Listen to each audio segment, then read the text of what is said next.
हर हर महादेव। जय माँ काली सबको।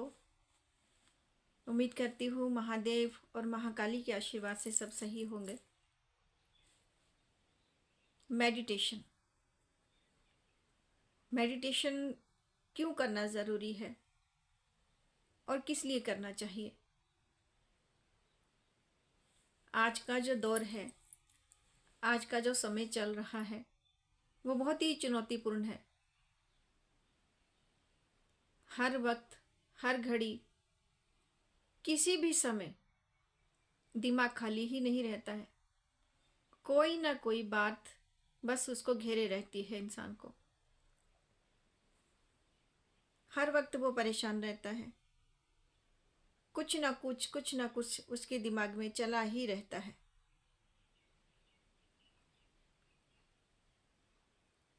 और कुछ लोगों के साथ ऐसी भी दिक्कत होती है जो समाज के सामने अपने आप को एक्सप्लेन नहीं कर पाते, अपने आप को सही ढंग से दिखा नहीं पाते, अपनी पर्सनैलिटी को डेवलप नहीं कर पाते हैं। तो इन सब का हल है मेडिटेशन। देखिए, मेडिटेशन कहने को एक छोटा सा शब्द है,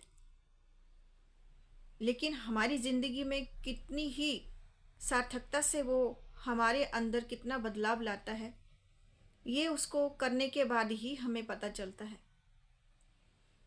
मेडिटेशन सिर्फ एक क्रिया ही नहीं है, ध्यान योग एक क्रिया ही नहीं है, ये हमारे जीवन में बहुत बड़ा बदलाव लाता है, बहुत ज़्यादा। कुछ बच्चों ने यह भी प्रश्न किया था कि माँ, हम अपने आप को समाज के सामने अच्छे से पेश नहीं कर पाते हैं।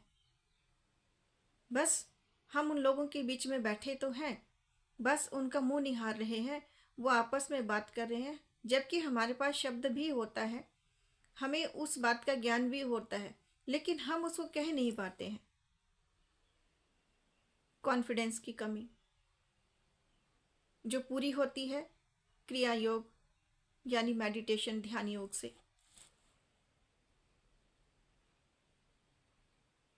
कुछ लोगों के साथ ही बहुत सारी समस्या होती है कि समाज के बीच में बैठे हैं, चार लोगों के बीच में बैठे हैं, किसी बात पे बात चल रही होती है, उसमें से तीन इंसान तो अच्छे से उसको बात कर रहे हैं, चाहे वो उनको उसका ज्ञान नहीं है, लेकिन फिर भी वो उसको तोड़ मरोड़ के एक दूसरे के सामने पेश कर रहे हैं। लेकिन आपको अच्छे से पता होता है कि वो सही कह रहा है या गलत कह रहा है। आप उस सामने वाले के तो हर बात को समझ पाओगे, लेकिन जब आपकी बारी कहने की आएगी तो आप अपने अंदर ही अपने आप को रोक लेते हो कि नहीं, शायद मेरा कहा हुआ जो भी होगा वो गलत होगा, सामने वाला मेरा मजाक बना देगा, या मैं इसको सही ढंग से पेश नहीं कर पाऊंगा। जिस टोन में, जिस बात को ये कह रहे हैं, जिस तरह से इसको बोल पा रहे हैं, शायद मैं ऐसे नहीं बोल पाऊंगा या बोल पाऊंगी। इसी चीज़ की वजह से कुछ लोग जो हैं वो समाज में बहुत ही पीछे रह जाते हैं और आए दिन उनकी जो मनोस्थिति होती है ना, वो अपने ही हीन भावना से ग्रसित हो जाते हैं। उन्हें अपने ही अंदर ये दुख सताया जाता है कि हम ऐसे क्यों हैं, हम समाज की तरह क्यों नहीं, आम लोगों की तरह क्यों नहीं है। लोग अपने आप को अच्छे से दिखाते हैं, एक्सप्लेन करते हैं, अच्छे से बात को बोल पाते हैं, लेकिन हमें कोई पसंद नहीं करता, हमसे कोई बात करना नहीं चाहता। तो बेटा जी, ये कमी समाज की नहीं है, समाज तो ऐसे ही चलता है। जो इंसान बोलेगा, जो कर्म करेगा, उसका ही बोलबाला होगा। आप में कोई कमी नहीं, लेकिन हाँ, कॉन्फिडेंस की जो कमी आपके अंदर आ रही है, आप उसको पूरा कीजिए। वो आएगी आपकी मेडिटेशन से। मेडिटेशन आपके लिए एक ऐसी दवा है जो आपको डिप्रेशन से भी बाहर निकालती है। आपको आपकी मनोस्थिति जो आपकी बन रही है, जिसकी वजह से आप अपने आप को हीन भावना में ले चुके हो और दूसरों के सामने कम आंकते हो, वो आपको उससे, उस अंधेरे से बाहर निकालता है। मेडिटेशन मेडिटेशन बस लोग ऐसे कहते हैं और सुनते हैं, बस हो गया, नहीं, ये हमारे बस की बात नहीं है। कौन इतना समय निकालेगा, इतनी व्यस्त हमारी ज़िंदगी है, मेडिटेशन के लिए कहाँ समय है हमारे पास। तो मेडिटेशन के लिए कोई समय अलग से नहीं निकाला जाता है। मेडिटेशन कहीं भी, कभी भी, किसी भी जगह हो सकता है। बस थोड़ा सा शांति और एकांत रहना चाहिए, क्योंकि मेडिटेशन हम खुद के लिए कर रहे हैं, अपने आप के लिए, अपने आप को साध रहे हैं उस वक्त। तो मेडिटेशन करने के लिए या तो सुबह का समय का चयन कीजिए, या फिर आपके पास सुबह का समय नहीं है, जैसे विद्यार्थी होते हैं या ऑफिस के जाने वाले लोग होते हैं, तो वो सुबह जल्दी नहीं उठ पाते, या किसी उनको पढ़ना होता है, किसी को ऑफिस का वर्क रहता है, जल्दी जल्दी में उठ जाएं, समय नहीं है। लेकिन रात्रि में उनके पास, रात तो उनकी अपनी है, आराम भी करेंगे, लेकिन थोड़ी देर के लिए अपने लिए समय निकालें। सारा दिन तो आपने दूसरों के लिए खर्च कर दिया, कभी दूसरों को खुश करने में लगे रहे, कभी धन को जुटाने में लगे रहे। तो इस चीज़ से थोड़ा सा हटकर अपने ऊपर ध्यान दें। 15-20 मिनट का समय अपने लिए निकालें। उसमें कुछ नहीं करना है आपको, ना कोई आसन लगाना है, ना कोई ऐसी कोई जगह ढूंढनी है कि आप बाहर बैठें। अपने घर में ही बैठें, आराम से बैठें, सिर्फ लाइट्स ऑफ कर दें, अपने बिस्तर में बैठें, आरामदायक मुद्रा में बैठें, जैसे आपके शरीर को आराम मिलता हो। लेकिन लेटना नहीं है, बैठने, अलाती पलाथी लगा के आपको बैठना है। आराम से बैठें, दायां हाथ नीचे, बायां हाथ उसके ऊपर, यूं करके ऐसे ध्यान लगाएं, ऐसे करके बैठें और आँखों को बंद कर लें, लाइट्स ऑफ कर दें। और अपने इष्ट के प्रति, जहाँ भी आपकी आस्था जुड़ती है, उनको पहले प्रणाम करें, सिर्फ प्रणाम करें, कोई प्रार्थना नहीं। और फिर ध्यान लगाकर आप अपनी दिनचर्या को, जैसे चलने लग जाती हैं दिमाग में, जब हम शांत बैठते हैं तो सारे दिन का ख्याल आता है। आप उस पल को सोचिए जहाँ आपके मन को ठेस लगी हो, या जहाँ आपने अपने आप को लोगों से पीछे समझा हो, या आपको लगता है कि नहीं, यहाँ मेरी बेइज्जती हुई है, यहाँ मुझे कम आका गया है, या मेरे साथ मतलब कि ऐसा हुआ है कि मुझे लोगों ने थोड़ा पीछे रखा है, या मैं अपने आप को सामने उनको दिखा नहीं पाया कि मेरे अंदर भी कोई गुण है बोलने का। इस तरह से कोई भी बात आपके ध्यान में आती है, आप 15-20 मिनट के लिए आप उन बातों को सोचिए, जो उस वक्त उस ग्रुप में चली थी बात, उस बात को सोचिए। आप उस दृश्य को फिर से अपने अंदर दोहराइए और सोचिए कि सामने वाले ने सबसे पहले ये कहा था। आपने फिर ये नहीं देखना कि उसका आंसर किसने दिया था, सामने वाले ने कहा, उसका आंसर आपने देना है। उस मेडिटेशन में बैठे बैठे अपने दिमाग से आप कह डालिए जो आपके मन में था, जो आपने उस बारे में सोचा था, क्योंकि आपको तो मालूम था कि उस बात का आंसर ये होगा, ये सही है, और सामने वाला नहीं, सामने वाला गलत कह रहा है। लेकिन अगर आप कहेंगे तो आपको मूर्ख बना दिया जाएगा, या आपसे एक्सप्लेन नहीं हो पाएगा। आप उस वक्त कहिए, सारी बातों को सोचिए, समझिए, खुद के प्रश्न खुद का ही जवाब, खुद से प्रश्न खुद से ही जवाब। इस तरह से आपके पास शब्दों का भंडार आएगा। आपको सोचने की क्षमता आपकी बढ़ जाएगी, इतनी क्षमता बढ़ जाएगी कि आपको खुद में एक अपने अंदर नव निर्माण दिखेगा। आप जो पहले थे, आप बिल्कुल अलग दुनिया में आप अपने आप को दिखा सकते हो। आप 10 लोगों के बीच में क्या, पूरे मंच के सामने भी खड़े होकर आप अपने आप को एक्सप्लेन कर सकते हो, अपनी बात को रख सकते हो। इतना कॉन्फिडेंस आ जाता है जब हम ध्यान में अपनी ही बात को, अपने ही सही गलत को सोचते हैं। हमेशा ध्यान में अपने आप को सही नहीं मानना है। हो सकता है कि आपकी भी कोई गलती हो, आपकी भी गलती रही हो, आपने उसको भी सुधारना है। कि किस वजह से हुई। सामने वाले ने आपसे कहा तो किस वजह से कहा। अगर उसने आपकी इंसल्ट की तो क्यों की, आप उससे सीख लीजिए, उसके प्रति आक्रोश मत रखिए। उसने आपको एक नई सीख दी है कि आपके ये शब्द किसी को ठेस पहुंचा सकते हैं। उन शब्दों को सुधार लीजिए। तो ये आपके लिए एक नया सबक है। जब धीरे धीरे आप अपने अंदर ही सुधार लाना शुरू कर देंगे, मेडिटेशन में अपने ही सवालों का जवाब शुरू कर देंगे, तब आप देखिए आपके अंदर कितना परिवर्तन आता है। एक अलग सा ही कॉन्फिडेंस आता है। जब धीरे धीरे आप ये सब करना सीख जाएंगे तो फिर वो प्रश्न और वो उत्तर सारे खत्म हो जाते हैं।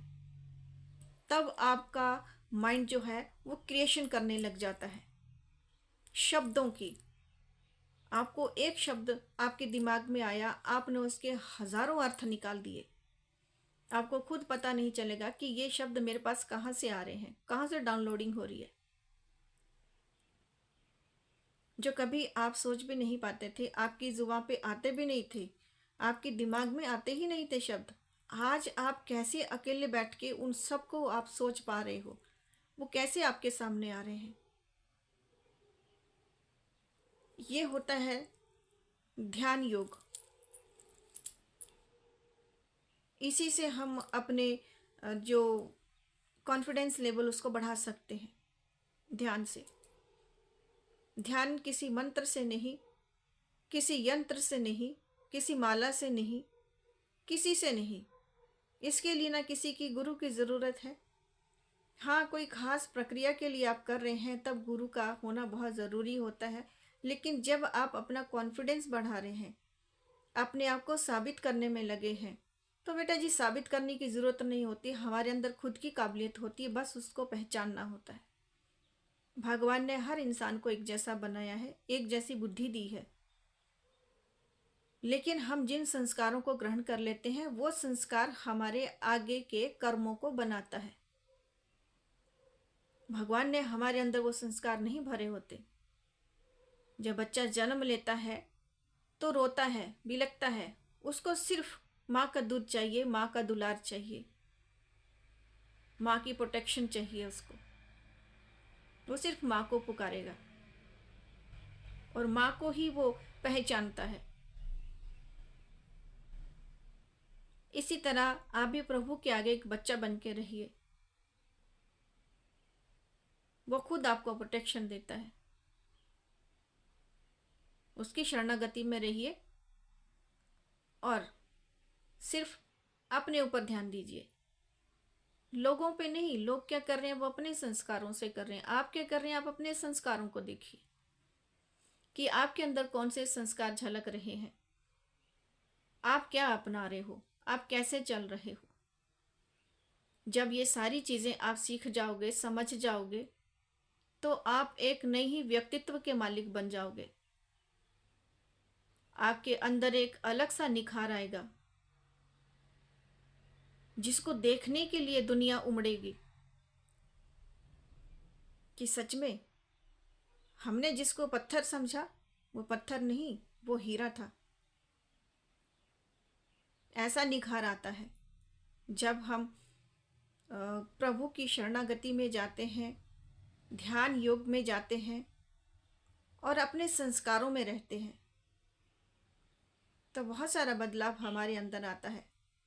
हम ऐसी खुशबू बिखेरते हैं कि उसकी सुगंध से सब मोहित होते हैं। हम अपने तो वातावरण शुद्ध करते हैं और जो लोग हमारे आसपास के होते हैं हम उनको भी सुगंधित कर देते हैं। ऐसा अपना व्यक्तित्व बनाएं। लोगों के बातों पे ध्यान ना दें। लोग तो अच्छे को भी कहते हैं और बुरे को भी कहते हैं। जो काम अच्छा कर रहा होगा उसके लिए वो जेलसी के भाव से उसके लिए बुरे शब्द निकालेंगे, क्योंकि उनको मंजूर नहीं है कि आप उनसे आगे बढ़ जाओ। वहां भी वो आपके लिए आप शब्द निकालेंगे। जहां आप किसी के लिए बुरा करोगे तो भी वो आपके लिए आप शब्द निकालेंगे। वो तो आपके लिए दोनों तरफ से आपको दुखदाई ही, मतलब दुख ही देने लगेंगे। उन परिस्थितियों से बाहर आने के लिए आपको अपने अंदर ही कॉन्फिडेंस जगाना है जो ध्यान से आता है। हम ब्रह्मांडीय शक्तियों की कनेक्टिविटी में आ जाते हैं जहाँ से हमें ज्ञान प्राप्त होता है। भगवान हमें किताब नहीं दे जाता पढ़ने के लिए, वो हमारे भीतर छुपे उस ज्ञान की किताब को खोल देता है। बस उसको पढ़ने की देर है, उसको खोलने की देर है। अब अपने आप में ही ज्ञानवान हो। सबके अंदर वो ज्ञान है, वो किताब सबके अंदर है, बस उसमें झांकने की देर है। थोड़ा सा समय अपने लिए निकालें, किसी को देखे नहीं, सुने नहीं, अपने आप से ही अपने ढंग से करें, सहजता से करें। अगर किसी ने ध्यान किसी पहाड़ी पे जाके लगाया तो जरूरी नहीं कि आपको भी पहाड़ चढ़ना पड़ेगा। किसी ने चारों तरफ आग लगा ली और बीच में तप करके बैठा है और ध्यान लगा रहा है तो जरूरी नहीं कि आपको भी वैसे बैठना है। वो अपने हठ योग में है, आप अपने ध्यान योग में बैठिए, सहजता से बैठिए। भगवान आपके उस ज्ञान रूपी ग्रंथ को आपके अंदर से खोल देगा। बस आपको उन शब्दों को ग्रहण करना है, सिर्फ ग्रहण करना है और कुछ नहीं। तो मेडिटेशन से आप अपनी जीवन में पर्सनैलिटी डेवलपमेंट तो करते ही हैं, दूसरी बात आपके अंदर ज्ञान का भंडार आ जाता है। आपके पास हर सही गलत का फैसला लेना आपके खुद के हाथ में हो जाता है। और सबसे एक बड़ी ही गहरी बात है, आज के टाइम में बच्चे हताश बहुत जल्दी हो जाते हैं, छोटी छोटी बात को दिमाग से ले लेते हैं। और हो भी क्यों ना कि आज का समय दौर ऐसा ही चल रहा है। किसी की गृहस्थी में बहुत परेशानी, किसी की पति पत्नी की आपस में बनती नहीं है, छोटी छोटी बातों पे नोक झोंक होती है और वो नोक झोंक बहुत ज़्यादा हो जाती है, इतनी हो जाती है कि एक दूसरे को देखना पसंद नहीं करते। और कभी कभी तो इतना होता है कि सामने वाला तो कठोर हो जाता है लेकिन दूसरा कठोर नहीं बन पाता और वो डिप्रेशन में चल के कभी कभी सुसाइड जैसे खतरनाक मोड़ पे भी खड़ा हो जाता है। उन परिस्थितियों से बचने के लिए मेडिटेशन हमारे लिए बहुत ही कारगर है। और आज के समय में मैं कहती हूँ कि सभी को मेडिटेशन करना चाहिए। थोड़ा सा ध्यान योग के ऊपर अपना ध्यान दें, अपने अंदर छुपी उस ब्रह्मांडीय ऊर्जा को ग्रहण करना सीखें। आपके अंदर वो सहन शक्ति आ जाएगी, हर चीज़ को सहन करने की शक्ति आ जाएगी। ये सुसाइड जैसा मोड़ कब आता है?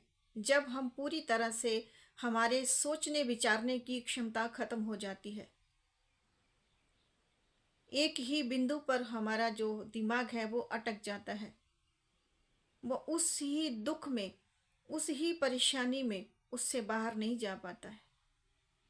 कहते हैं ना, उस एक पल में अगर कोई बाहर से कोई उसको एक पल के लिए हटा दे तो वो उस क्रिया को करने से पीछे हट जाता है, लेकिन कोई ना पहुंचे तो वो दुर्घटना घट जाती है। आज का समय बहुत बुरा चल रहा है, तो सभी से एक प्रार्थना है, अपने लिए सोचें। दूसरा जो कर रहा है वो तो कर ही रहा है, पहले खुद को ज्ञान से भरें, अपने अंदर ज्ञान की एक ज्योत को जगाएं, तभी आप दूसरों को प्रकाशित कर सकते हैं। झूठ मूठ किसी को दिलासा ना दिलाएं। सामने वाला तो आपके ऊपर आस लगा लेगा, लेकिन जब आप उसको पूरा नहीं करेंगे तो उसका मन टूटेगा और वो फिर दुख की गहराइयों में जाएगा। तो पाप के भागी ना बने, पहले खुद में संपूर्ण हो जाए, फिर दूसरों को करें। तो ज्ञान जो होता है हमारे भीतर ही है, वहां तक जाने का सही रास्ता मेडिटेशन ही है।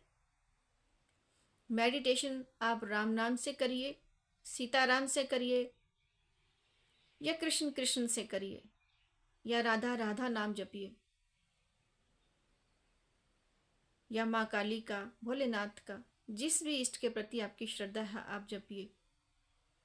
या आपसे कुछ भी जाप नहीं होता है सिर्फ अपना ध्यान लगाइए। आज के जो विद्यार्थी लोग हैं और कामकाज जो लोग करते हैं, ऑफिस जाते हैं, उनके लिए जब शब्द एक बहुत ही अलग हो जाता है, क्योंकि उनके पास समय नहीं होता। लेकिन खुद को सोचने का तो समय है ना। सोते सोते आप कहीं भी झटके से उठ जाते हैं, हाँ हाँ क्या हुआ, नहीं नहीं, मुझे वो बात याद आ गई और एकदम से मेरी नींद खुल गई, मैं घबरा गया। तो ये सब परिस्थितियां खत्म हो जाती हैं जब आप सोने से पहले या सुबह के वक्त आप जब मेडिटेशन में बैठते हैं, तो हम सारे दिन की दिनचर्या को याद कर लेना। एक बार में याद करें, खुद से प्रश्न करें, खुद से ही उसका जवाब लें, खुद से ही हल ढूंढें। हल ढूंढने का मतलब जबरदस्ती नहीं कि उसने मुझे ऐसा कहा था, अच्छा इसका क्या आंसर होगा, क्या आंसर होगा, नहीं। आप उसके शब्दों को सही ढंग से सोचें, समझें, बार बार रिपीट करें और खुद से उसका जवाब दें। उल्टा सीधा शुरू में आता है जवाब, दे डालिए, मन से, मन हल्का कर दीजिए। आपने खुद से ही तो बोला, वो सामने वाला थोड़ी सुन रहा है। जब बोलते बोलते आपको खुद में समझ में आ जाएगा कि नहीं मैं गलत कह रहा हूँ, उस वक्त समझ लीजिए कि आप सही दिशा में जा रहे हैं। जब आपने ये समझ लिया, सामने वाले को मेरी बात से ये बुरा लगा है इसलिए उसने ये कहा, जब आप ये समझ जाएंगे तो समझ लीजिए आप सही दिशा में जा रहे हैं। रोज समय निकालिए, थोड़ा थोड़ा समय बढ़ाइए। आप देखिए आपके अंदर कितना बड़ा प्रकाश होता है। आपको खुद समझ नहीं आएगा कि मैं कैसे बदल गया, ये मेरे साथ क्या चमत्कार हो गया। दुनिया तो जानेगी ही जानेगी, लेकिन आप खुद को नहीं जान पाएंगे कि ये मेरे साथ कैसे हो गया। आप एक अलग ही ऊर्जा में जीना सीख जाएंगे, एक अलग ही सुख का अनुभव करेंगे। चाहे आप अकेले हैं, चाहे भीड़ में हैं, लेकिन अपने आनंद में रहना सीख जाएंगे। यही जीवन का सही अर्थ है। खुश रहें, खुशहाल करना सीखें और खुशहाल बने। सभी के लिए माँ भगवती से प्रार्थना करती हूँ, बाबा से प्रार्थना करती हूँ कि सभी को खुले दिल से आशीर्वाद दें कि सब अपने जीवन को आनंदमय बना सकें। सबके